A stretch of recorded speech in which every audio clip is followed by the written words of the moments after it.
कैसे आप सब अच्छे से हैं। आज मैं फिर आपके सामने नए टॉपिक के साथ रिप्रोडक्टिव सिस्टम, ठीक है। मेल फीमेल दोनों में अलग अलग सिस्टम होते हैं, ठीक है। ये मेल का रिप्रोडक्टिव सिस्टम मैंने बना रखा है, ठीक है। बनाने में थोड़ा टाइम लगता है, इसलिए मैंने पहले बना दिया, आपको समझाने में भी आसानी रहेगी, है ना। इसमें क्या है, दो पार्ट्स होते हैं, है ना।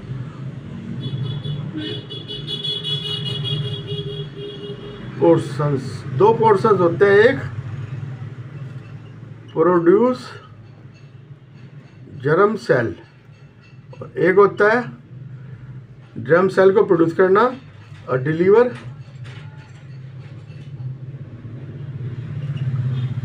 जर्म सेल टू साइट, ठीक है। और फर्टिलाइजेशन, ठीक है। एक तो होगा जो बनाएगा जर्म सेल, स्पर्म बनते हैं, स्पर्म्स होते हैं ना, स्पर्म बनते हैं, और एक स्पर्म को लेके जाएगा कहाँ पर, फर्टिलाइजेशन के स्थान तक। और जो प्रोड्यूस वाले जर्म सेल्स हैं उसमें ये आते हैं टेस्टिस स्क्रोटम के बीच में होता है, ठीक है। ये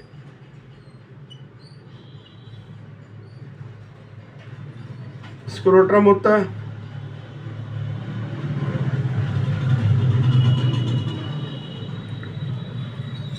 ठीक है। Locate outside the abdominal body, abdominal body के बाहर के होते हैं, क्योंकि स्पर्म जेनेसिस जो स्पर्म बनते हैं उनको लो टेम्परेचर की जरूरत पड़ती है। 2 डिग्री नीचे टेम्परेचर होता है बॉडी से इसका, स्क्रोटम का। तो ये नीचे स्क्रोटम होता है, उसके अंदर टेस्टिस होता है, ठीक है। Testis is the main part of germ cell for production का, ठीक है। और ये वासा डिफरेंसेस एक ये होती है, वासा डिफरेंसेस ये जा रही है, इससे स्पर्म बनते हैं, स्पर्म यहाँ से यहाँ जाते हैं, स्पर्म्स फिर यहाँ से वासा डिफरेंसेस से इधर होते हैं, इधर से ये यूट्रस, ये यूरिनरी कैनाल में, और ये जाते आते, और ये इससे यूरेट्रा से बाहर निकल जाते हैं, ठीक है। नॉर्मल बॉडी टेम्परेचर कम में होता है, ठीक है। हार्मोन सिक्रीशन टेस्टिस में कौन सा होता है, टेस्टोस्टेरोन। प्यूबर्टी होते हैं जब, प्यूबर्टी एज ऑफ 12 से 18 ईयर, ये सब प्यूबर्टी कहते हैं, ठीक है। जब हार्मोनल चेंज होता है, ठीक है, उसमें फिर ये 12 से ये बनना शुरू होते हैं, स्पर्म्स बनना शुरू हो जाते हैं, ठीक है ना।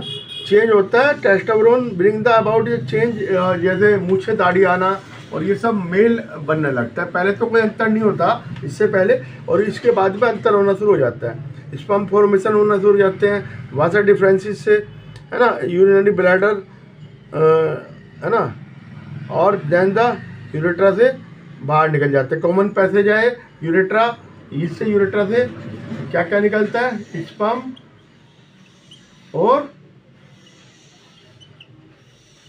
यूरिन, है ना, एंड यूरिन, ठीक है। ओनली एंड यूरिन, ठीक है, दोनों चीज़ें निकलती है। कॉमन पैसेज है अलोंग दी पैसेज है वैसे डिफरेंसेस। ग्लैंड, इसमें प्रोस्टेट ग्लैंड है, ये प्रोस्टेट ग्लैंड है, ठीक है। और एक ये सेमिनल वेसिकल, ये भी ग्लैंड ही होता है, ठीक है। इनका काम क्या है, सिक्रीशन देना, है ना, इसमें हमको फ्लूइड वगैरह देना, है ना। और आल्सो प्रोवाइडर न्यूट्रिशंस देना इसको, ठीक है ना। सेमिनल वेसिकल जो सिक्रीशन होता है न्यूट्रिशन का काम करता है ना। The sperm are tiny bodies, क्योंकि इसमें जो है ग्लूकोज वगैरह होता है जो इसको देता है, विटामिन होते हैं, ग्लूकोज होता है, हार्मोन्स एल्कलाइन में होता है, ठीक है, इसके अंदर। और sperm are tiny bodies consist of mainly genetic material and long tail, ये लॉन्ग टेल होती है इनकी, ये हेड होता है, ये टेल होती है, ये स्पर्म है, ठीक है।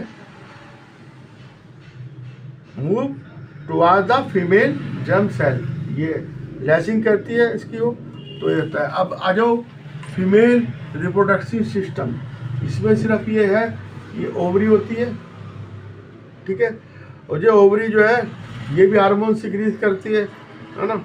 ये जैसे टेस्टोस्टेरोन करती थी, ये करती है ए ओस्ट्रोजन। ओस्ट्रोजन क्या करता है? Oestrogen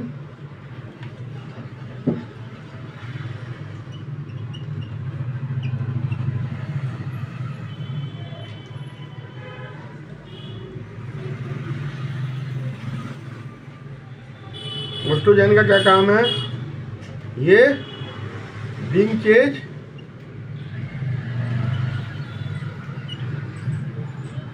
in girls during puberty, ठीक है। नंबर 1 तो ये काम है। नंबर 2 काम है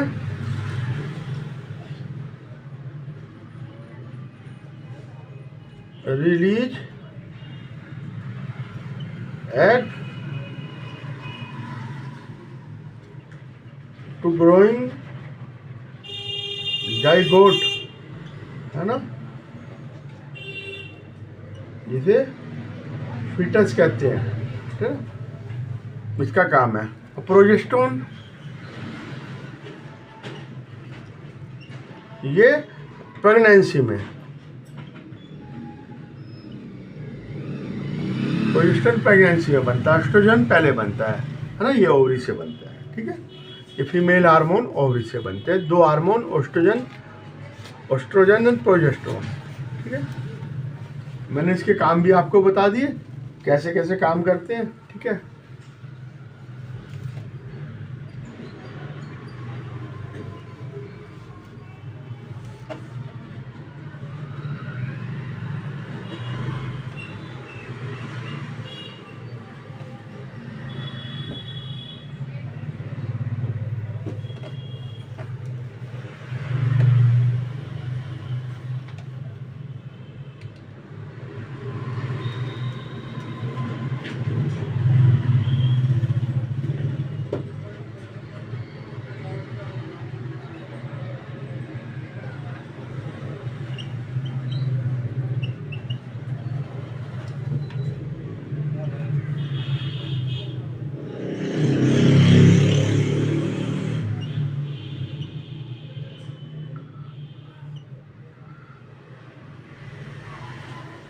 ठीक है। हार्मोन, ओवरी से हार्मोन निकलते हैं, एस्ट्रोजन, प्रोजेस्ट्रोजन, एस्ट्रोजन प्रोजेस्ट्रोजन, ठीक है। इसमें जो है ये आपका ये ओवरी से फैलोपियन ट्यूब जुड़ जाती है, जिससे एग एक बनता है, हर महीने एक एग बनता है और वो 1 दिन के लिए रहता है जिंदा, ठीक है। इस फैलोपियन ट्यूब में चला जाता है, यहाँ से स्पर्म आता है, स्पर्म आगे इसमें क्या करता है, फैलोपियन ट्यूब में ये एग है, इसको फर्टिलाइज करता है, वो आगे यहाँ मुंह में आके एक जगह सेट हो जाता है, और वो सेट हो जाता है, उसके बाद उसकी ग्रोथ वही होती है। और ये हर महीने इसकी जो वाल है, इसका यूट्रस की जो वाल है, यूट्रस में आगे वो सेट हो जाता है। यूट्रस की वाल मोटी होती रहती है, चेंज होती रहती है धीरे धीरे, ठीक है। और जो उसमें है वो प्लेसेंटा से फीटस जुड़ जाता है। इसमें विली होती है ऐसे ऐसे किधर, एम्ब्रियो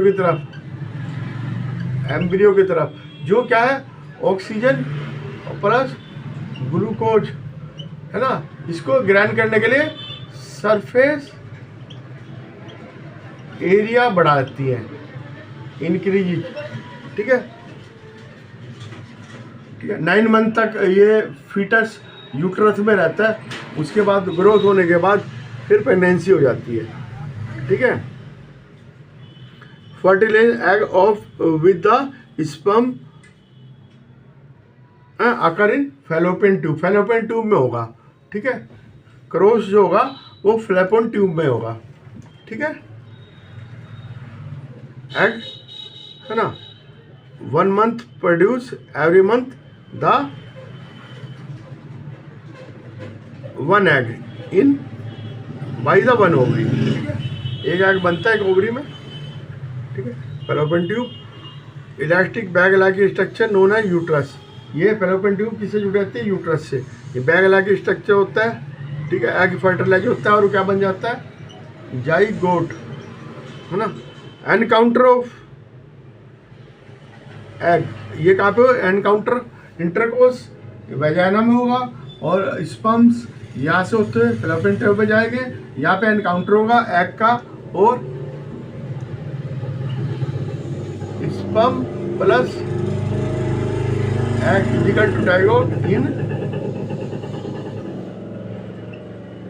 फेलोपियन ट्यूब, और वो आगे सेट हो जाएगा यूट्रस के अंदर, ठीक है। न्यूट्रिशन मदर का ब्लड से जाता है, और ये टिश्यू प्लेसेंटा कहते हैं जिससे जाता है। विली होती है उसके अंदर, वो विली से एम्ब्रियो जुड़ाता है ब्लड से, मदर से ब्लड साइड से, ठीक है। और लास्ट सरफेस देता है किसके लिए? ग्लूकोज और ऑक्सीजन के लिए, है ना। एम्ब्रियो तक पहुंचता रहता है ना।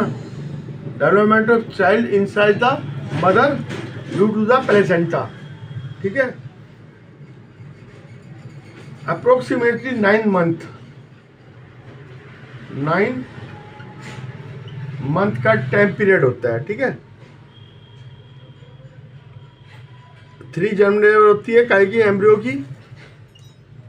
Ectoderm,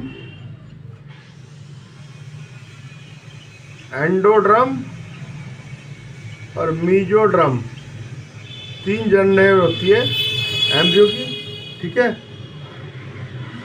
understand?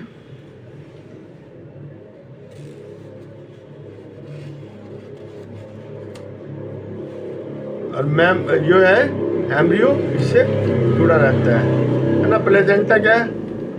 स्पेशल टिश्यू होता है फिर न्यूट्रिशन द एम्ब्रियो, ठीक है।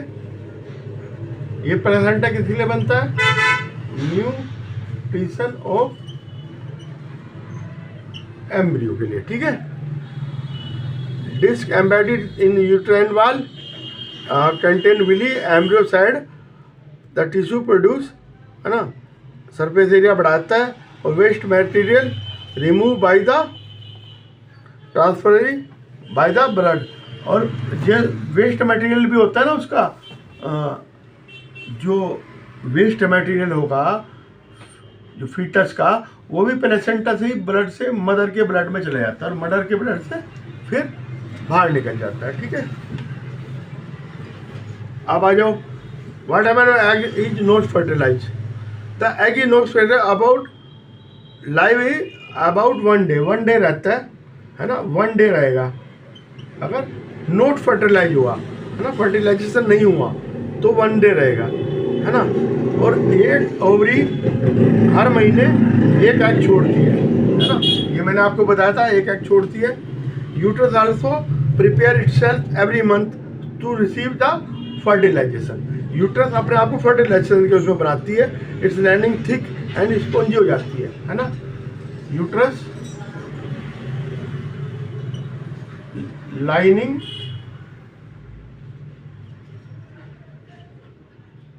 थिक एंड स्पॉन्जी हो जाती है, ठीक है। दस लाइनिंग में thick and spongy to be required for nourishment the embryo, है ना। इस तरह से हो जाएगी नरिशमेंट, एम्ब्रियो का नरिशमेंट करे, फर्टिलाइजेशन हो ना हो, ये हर महीने अपने आप को प्रिपेयर करती है, ठीक है। Now the lining is not need any longer, ठीक है, so that the lining slowly break हो जाएगी। अगर नहीं हुआ ना, अगर फर्टिलाइजेशन नहीं हुआ तो लाइनिंग ब्रेक हो जाएगी, और ब्रेक होने पे म्यूकस और ब्लड निकलेगा। म्यूकस प्लस ब्लड निकलता है, ठीक है। ये कहां से जाएगा? थ्रू वैजाइना से, ठीक है। ये डिस्चार्ज हो जाएगा। इसको साइकिल कहते हैं, इसको मंथली साइकिल कहते हैं, ठीक है। ये एवरी मंथ होती है ना। इसको मेंस्ट्रुएशन भी कहते हैं,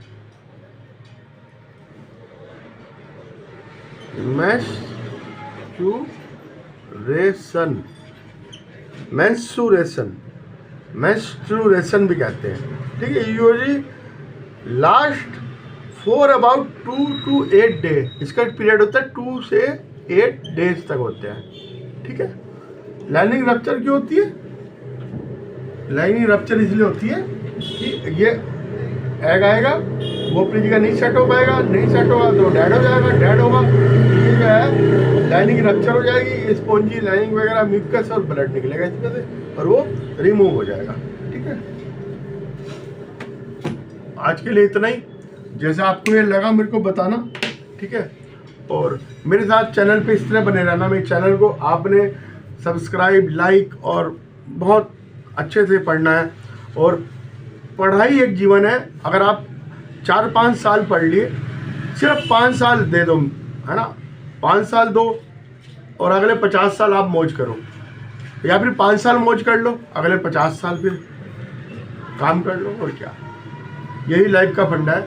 हम जितना टाइम स्टडी को देते हैं, स्टडी हमें उतना ही ऊपर ले जाती है, और हम जितना स्टडी से बचते हैं उतना ही हम अपने आप को काम में घेर लेते हैं। इतने छोटे छोटे कामों में घेर लेते हैं कि हम उससे उबर ही नहीं पाते। ज़िंदगी क्या है वो ले ही नहीं पाते, कि हमने सही टाइम पे टाइम का अगर यूटिलाइजेशन नहीं करा तो फिर ज़िंदगी में धक्के धक्के हैं। इसलिए बहुत अच्छे से पढ़ो और बहुत अच्छे से इस तरह से मैं आपको पढ़ाता रहूँगा, और आप इस तरह से मेरे चैनल पर रहिए और मेरे को भी हौसला अफजाई करिए। मैं आपका हौसला अफजाई करता रहूँगा, और इस तरह से एक दूसरे को मोटिवेट करके हम लोग कामयाबी तक पहुँचेंगे। Okay bye.